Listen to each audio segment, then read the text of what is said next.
അതെ, bank bank bank.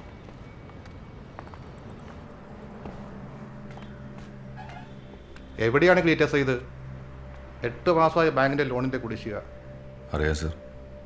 Bank action എടുക്കാൻ പോവാണ്. ഞാനധികം വൈകാതെ അടയ്ക്കാം. ക്ലീറ്റസേ, നമ്മൾ തമ്മിലുള്ള ബന്ധം വെച്ച് പറയുക, ഇനി ഒരു മുന്നറിയിപ്പ് ഉണ്ടാവില്ല. എടോ, താനൊരു കാര്യം ചെയ്യും, 4-5 മാസത്തെങ്കിലും അടയ്ക്കാൻ നോക്കും. ബാക്കി നമുക്ക് സമ്മാനം ഉണ്ടാക്കാം. ഞാൻ പറഞ്ഞു ഒന്ന് സീരിയസ് ആയിട്ട് എടുക്കണം. ഓക്കെ?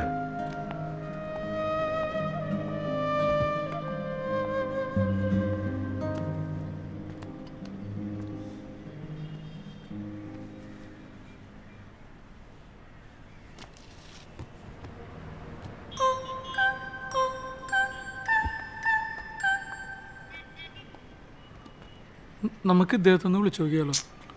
എന്ത് കാര്യത്തിന്? നഷ്ടമൊന്നുമില്ലല്ലോ, ജസ്റ്റ് ഒന്ന് വിളിച്ചു നോക്കാം.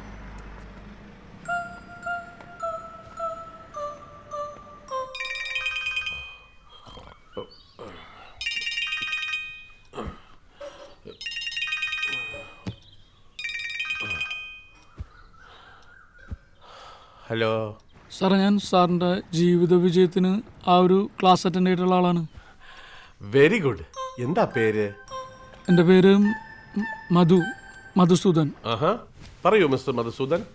സാർ, ഞാൻ വല്ലാത്തൊരവസ്ഥയിലാണ്. ഒരുപാട് സാമ്പത്തികവാദികളെ കൂടിയിട്ടേ എനിക്കിപ്പോൾ ഓഫർ വന്നിട്ടുണ്ട്.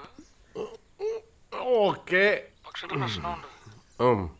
എനിക്ക് ഒട്ടും അറിഞ്ഞുകൂടാത്തൊരു പണിയാണ് ഞാൻ ചെയ്യാൻ പോകുന്നത്. ഒന്നെങ്കിൽ എനിക്ക് ഓഫർ സ്വീകരിച്ച് എൻ്റെ ലയബിലിറ്റീസ് ഒക്കെ തീർക്കാം, അല്ലെങ്കിൽ എനിക്കതിൽ നിന്ന് ഒഴിഞ്ഞു മാറാം. അപ്പോൾ ഞാൻ കൺഫ്യൂസ്ഡ് ആണ്. എനിക്ക് എന്ത് ചെയ്യണമെന്നൊരു ഐഡിയ കിട്ടുന്നില്ല. ധൈര്യമായിരിക്കൂ. Take a deep breath.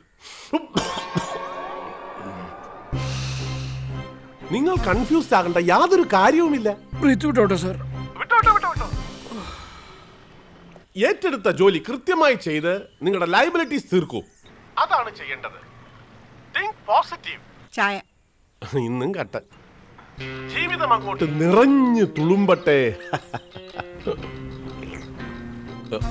Hello mister Madhusudan, മനസ്സിലാവുന്നുണ്ടോ? ഓ, മനസ്സിലാവുന്നുണ്ട് സാർ. അവസരങ്ങൾ എപ്പോഴും നമ്മെ തേടി വരില്ല. വന്ന അവസരങ്ങളോട് യെസ് പറയുക. Yes yes sir. പിന്നെ മിസ്റ്റർ മധുസൂദൻ, നിങ്ങൾ പിടിച്ചു പറിക്കാനോ കൊലപാതകം ചെയ്യാനോ ഒന്നും അല്ലല്ലോ പോകുന്നത്. ഇല്ല സാർ, ഒരിക്കലും ഇല്ല. അയ്യോ. Anyway, all the best. പിന്നെ അടുത്ത ആഴ്ച നമ്മുടെ അഡ്വാൻസ് കോഴ്സ് തുടങ്ങുന്നുണ്ട്. തീർച്ചയായും പങ്കെടുക്കാം sir. Thank you thank you sir. Okay okay okay.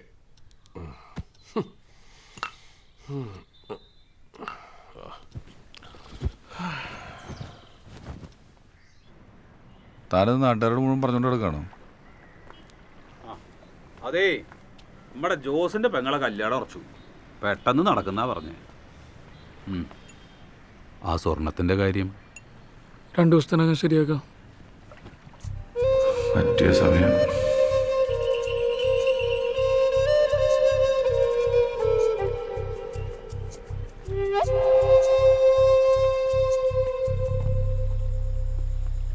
ഇതും കൂടെ ചേർത്തിപ്പോൾ 15 ലക്ഷം. നിങ്ങൾ ചോദിച്ചതിനേക്കാൾ കൂടുതൽ സമയവും ഞാൻ തന്നു. ആ സമയം കഴിഞ്ഞു പോയല്ലോ ക്ലീറ്റസേ. സാർ, ഞങ്ങൾ പരമാവധി ശ്രമിക്കും. നിങ്ങൾ ശ്രമിക്കുന്നില്ല എന്നല്ല, ബട്ട് ഐ വോണ്ട് റിസൾട്ട്. ഈ 15 ലക്ഷം രൂപ സിറ്റിയിൽ ഏതെങ്കിലും ഒരു കൊട്ടേഷൻ ടീമിന് കൊടുത്താൽ എനിക്കതിൻ്റെ നൂലാമാലകൾ അറിയാം ക്ലീറ്റസ്. അവർക്ക് വേണമെങ്കിൽ അത് വെച്ച് ആജീവനാന്ത ബ്ലാക്ക്മെയിൽ ചെയ്യും. അല്ലെങ്കിൽ അവർ വേറെ ഏതെങ്കിലും ഒരു കേസിൽ പോലീസിൻ്റെ കയ്യിൽ പെട്ടാൽ ഞാനാണ് ഇതിൻ്റെ പിന്നിലെന്ന് പുറലോകം പറഞ്ഞു. പിന്നെ എനിക്കെൻ്റെ മകളെ ഒരിക്കലും തിരിച്ചു കിട്ടില്ല. സാർ, ഞങ്ങൾ ചെയ്തോ. ഒരു 2 ആഴ്ച, 2 ദിവസം. ഒരാഴ്ച കഴിഞ്ഞാൽ പിന്നെ മനീഷ് അവൻ്റെ പ്രൊഫഷനുമായി ബന്ധപ്പെട്ട് ദുബായിലേക്ക് പോകും. ചിലപ്പോൾ അവനോട് സെറ്റിൽ ചെയ്യും. Then what?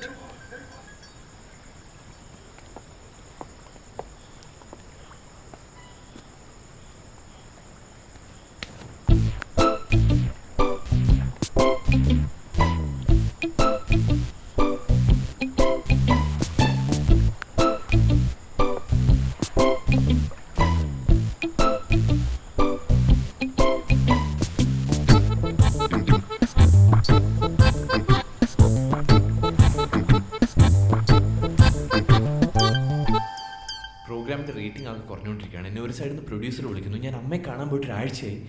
എടി, എനിക്കൊരു കാര്യത്തിൽ അങ്ങോട്ട് കോൺസെൻട്രേറ്റ് ചെയ്യാൻ പറ്റുന്നില്ല. ജീന, ഞാൻ നിന്നെ കുറ്റപ്പെടുത്തി പറഞ്ഞതല്ല. പക്ഷെ നീ എന്റെ അവസ്ഥയൊന്ന് മനസ്സിലാക്ക്. ഒന്നും വേണ്ടായിരുന്നു തോന്നുന്നു. മനീഷിന്റെ ദുബായ് പ്രോഗ്രാമിന്റെ കാര്യം നീ ഡാഡിയോട് പറഞ്ഞോ? മനീഷ് കുറച്ചുകൂടി നല്ല പൊസിഷൻ എത്തുമ്പോ ഡാഡി ഹാപ്പി ആവും. നീ ഒന്നുകൂടി ഒന്ന് പറഞ്ഞു നോക്ക്. ഡാഡി എത്ര പറഞ്ഞാലും നിനക്ക് മനസ്സിലാവില്ല. നീ എന്റെ ഭാഗത്തൊന്നും കൂടെ ആലോചിച്ച് നോക്ക്.